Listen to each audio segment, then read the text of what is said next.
Welcome to Ouch. Was that a ghost?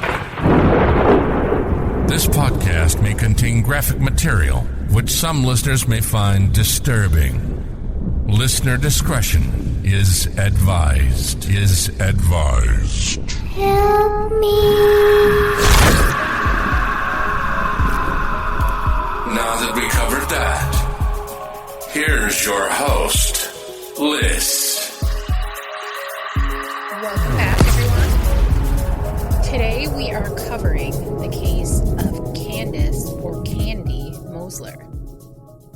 Candy was a socialite in the 1960s. Her story centers on scandal and money. Her highly publicized trial was one of the most sensational of the 60s. Candace, or Candy, was born in the small rural town of Buchanan, Georgia. She was one of 12 children, and they were raised on a farm. That sounds weird. They weren't raised like animals on the farm. The family lived on a farm where, the children were raised.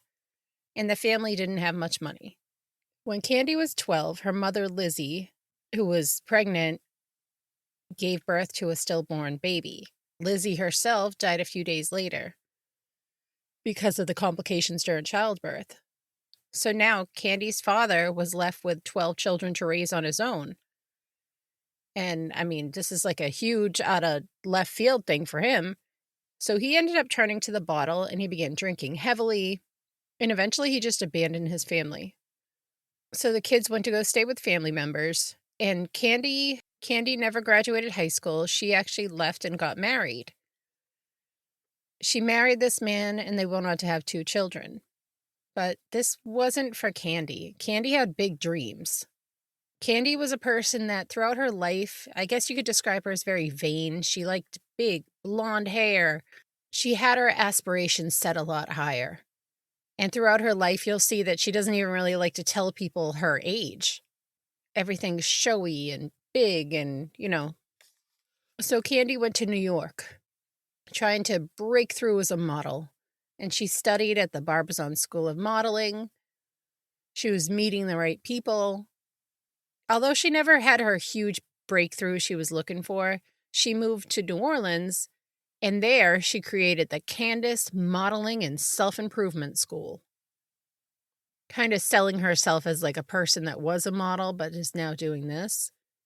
She's still involved in philanthropy, rubbing them elbows, and through one of these meetings, the newly divorced Candy met newly divorced Jack Mossler. So Jack Mossler, a little about him. His father died when he was young, and he was raised by his mother. And from a young age, he was very driven to have a good life for himself and to provide for his mother. This gave him a really strong work ethic, and Jack worked very hard. He made his wealth through car sales, through finance, through a repo company he owned. Which those are 3 things to have in a row that I guess you could call the trifecta if you can sell a car, high interest it, and repo it, right? So Jack was married before. Like I said, he was recently divorced. And from that marriage, he had 4 children with his previous wife. And I guess him and his ex-wife, weren't on like super bad terms. It just, wasn't meant to be. Jack was significantly older than Candy. It's hard to give an actual number because Candy, like I said, she doesn't like to share her real age, but it is thought that they were about 20 years apart. So the 2 of them hit it off, and they were married in 1949. They seemed like a great fit. Jack would spoil Candy. Jack, who was worth millions, bought her a 28-room mansion in Texas where the couple could live. He also had a place in Florida, and Candy still, big hair, meeting the right people, going to charities, philanthropy. In 1957, Candy and Jack heard about these 4 children who suffered a tremendous loss, leaving them without parents to care for them. Not to get too far into it, but basically their father murdered their pregnant mother, and the father is now institutionalized. So Candy heard of these children that were, to be put in foster care, ward of the state, whatever. And she came from a large family and she wanted to keep these kids together. And Jack, who loved children as well, was on board. They agreed to take these 4 children in and plan to fully adopt them, which is great. But everything changed in 1961 when Candy's sister told her son's name is Melvin, to contact his aunt. That sounds very confusing. Sorry. But basically, Melvin is Candy's nephew. Melvin Powers. He just got out of serving a stint for some sort of con he tried to pull. So Melvin called his Aunt Candy, who is married to millionaire Jacques, hoping to maybe get a job, a foot in the door somewhere. And Candy said, sure, come on down to Texas and we can figure something out. So Melvin did just that. He went to Texas and he moved into the 20-plus room mansion with his Aunt Candy and Jacques. He got a job working as a salesman, getting his life back together, saving up money. During this time, Jack, he wasn't doing so great, and he started staying more in Florida. He was having health issues, and so Candy, meanwhile, was left alone a lot. Jack suspected that Candy was cheating, and then when one of his workers told Jack what they saw, this kind of confirmed Jack's suspicion even more, but he wanted to see for himself if Candy was cheating. So Jack went back to Texas, and while at the house, he checked Candy's diary, and he found out that, in fact, his wife was having an affair. He also found out with who. Candy was having an affair with her own nephew. Insert puke sound. Jack was disgusted, as am I. Jack went to talk to a lawyer to give him his options. I mean, obviously, Jack was going to kick Melvin out, but he had to decide whether to stay married or file for divorce. But the thing is, if he filed for divorce, Candy takes half. So he had a lot to think about because this is the 60s. It's a different time. This could affect his image, his company, his fortune. Well, he went and he fired Melvin, and Melvin was escorted out of the Texas mansion, a whole ordeal. 2 armed men had to take him off property. Melvin didn't go easy. And on his way out, he vowed he would, quote, return as the owner of the mansion. So Jack and Candy remained married, but they both kind of lived their own lives. Jack didn't want to let Candy get half of his money by filing for divorce. And the prenup was set up that if Candy filed for divorce, she would only get $200,000, and she wanted more than that. He was worth $33 million. So Jack was staying at the Florida home, and now we're in June 1964. Candy and the kids go to visit Jack in Florida, and one night at about 1 a.m., Candy just said she was going to go to the hospital because Candy had a history of suffering from excruciating migraines. She'd get shots to deal with that. It was an issue that plagued her for years. It wasn't anything new. So Candy got ready to go to the ER. She piled all the children into the car, drove off. While she was out, somebody broke into Jack's home. Candy returned to the house after driving around and not going to the emergency room for hours. She walked into this horrific scene. She found Jack on the floor, wrapped in a blanket. Dr. Handworker was called, and he made his way to the emergency. He found the millionaire lying on his living room floor, covered in a blanket, with stab marks and blood pooled all around him. The doctor checked for a pulse and found none. Jack, who was wearing only a robe and a t-shirt. Later in the autopsy, they would be determined that Jack was struck in the head with a blunt object and that he was stabbed 39 times. The scene was brutal. Whoever did it clearly had a significant amount of strength and anger. And I forgot to mention, but Melvin's a big boy. Dude's like 6'4", and he's a pretty hefty guy. Police, while on scene, gathered as much as they could. They found a bloody fingerprint at the scene. They spoke to neighbors, and some of the neighbors gave a description of a man fleeing from Jack's house in a vehicle. And they later put together that the vehicle description matched the vehicle that Candace would often use from her husband's company. Like, he had a fleet of vehicles, and this was one that she pretty often used. The vehicle was later located near the airport, the same airport where Melvin flew in and out of, right around the time of the murder. They also could place Melvin not far from the crime scene the night of the murder at a bar. In the vehicle, they also found a bloody fingerprint, which would later be identified as Melvin's. At the house, they found Jack's diary. In the diary, Jack talked about his wife and her blood nephew's affair and basically said that if they don't kill me first, I'll have to kill them. Melvin was arrested the next day. They checked Melvin's clothes. They found blood spatter, but this was the 60s before DNA testing, so the blood spatter was merely considered circumstantial evidence. Candy hired the best of the best attorney for Melvin, and then Candy herself got arrested, and she hired a legal team for herself as well. The trial was very odd. Candy treated the trial more like a fashion show or like a pageant. It's just very strange. You know, the prosecution argued that Candace and Melvin's motive was that 33 million reasons, you know what I mean?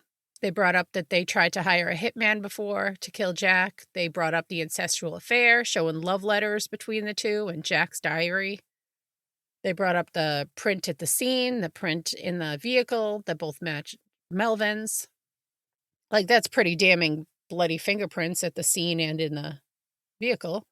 Candy argued that, you know, this is absurd and just, this is not me. This is what Candy argued. So do not at me. This is not how I feel. This is completely, I don't even know what to say. So Candy argued that, oh, well, her husband became ill, so he became a homosexual. Which, she is so absurd. And the trial became more about a slander. It was like a slander campaign on a dead man. And to out him, I guess, which I don't even know if he was gay, but if he does, it doesn't really matter. Like, this is a murder trial. But anyways, Jack being in a robe and only having a t-shirt on was what the defense honed in on. They said, oh, because he had a t-shirt and a robe, he must have been sneaking a man in the house. The defense argued that a male lover of Jack's that was jealous had to have killed him. Like, where are they getting this? The defense was really pushing this bash campaign on a man that, like, again, cannot defend himself. And again, if he was gay or not, it does not matter. It's just so fucked up. Like, if they're outing him and he doesn't want to be, if he even is gay, who knows? Who cares? But look, she got me distracted too. And I think that was what she tried to do in the trial, because the trial should have only been about his murder. The whole thing was a circus. People would spend all day there watching. They'd bring their own lunch to make sure they didn't lose their seat. It was like the, Johnny Depp trial. I was going to say way more than the Johnny Depp trial, but now that I'm thinking back, the Johnny Depp trial was so funny. I could not stop watching that. So the jury,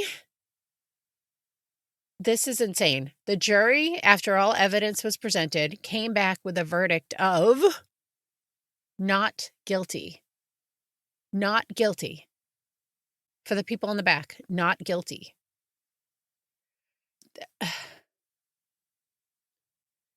It seemed like her smear campaign worked. Candy then leaving her, I don't know, she's in like this delusional state. She thinks she's in like a movie or something. She went and gave a kiss to every member of the jury. And then, she's starring in her own movie in her mind. Candy hopped into her Cadillac with her boyfriend/nephew, kissed on the lips, and then they drove off into the sunset. Then Candy went on about her life, continuing the relationship, if you can call it that, with her nephew for another year.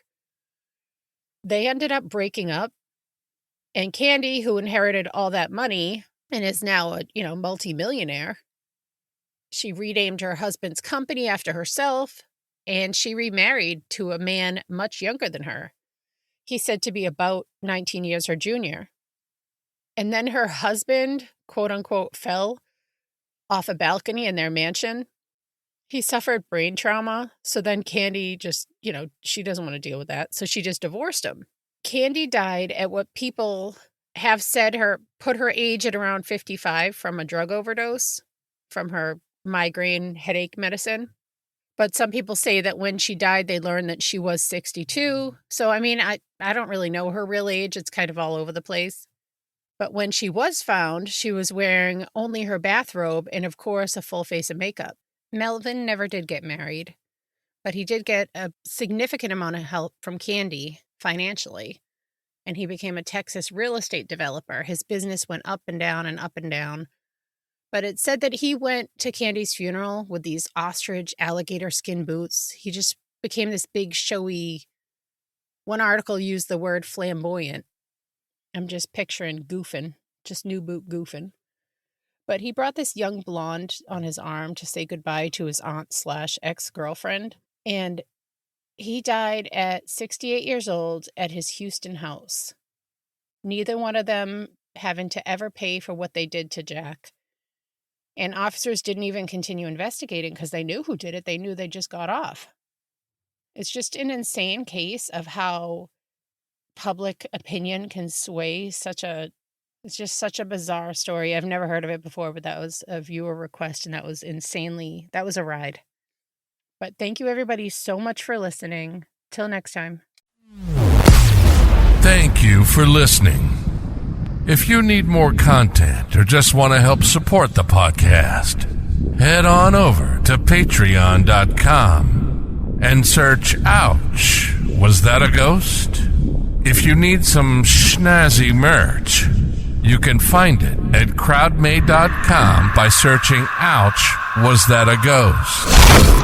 If you have a story you'd like to share, you can email it to ouchwasthataghost@yahoo.com.